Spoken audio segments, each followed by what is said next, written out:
We need to fix our system to support the small businesses in our community that have been failed for a long, long time.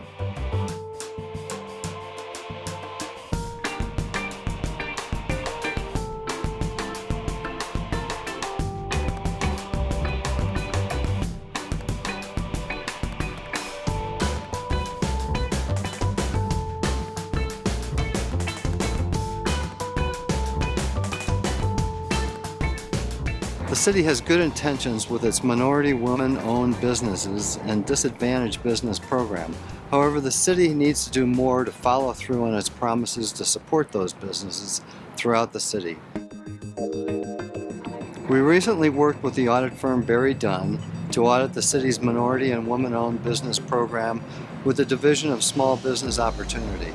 This program works to help a larger, more diverse pool of companies compete for city contracts. Project goals are assigned to all City and County of Denver construction projects, including required percentages of minority-owned, women-owned, or disadvantaged businesses. However, the audit team found that 34% of the contracts during the 2-year period studied in the audit did not meet the program's goals. Prime contractors meet their assigned goals on city projects by either making subcontracting commitments with certified subcontractors in their proposals, or using letters of intent, or submitting waivers that they made a good faith effort to fulfill the goals but could not do so.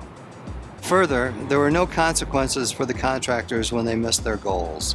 Certification is the first step for participating in the program. Businesses must get certified every 3 years and sign an affidavit every year stating that there has been no change to any information affecting their eligibility. The Division of Small Business Opportunity has sanctioning authority if a contractor fails to comply with the program goals, but the division does not use that authority. If contractors aren't living up to their promises and the city does nothing about it, that sends a message that it's okay to miss out on diversity goals.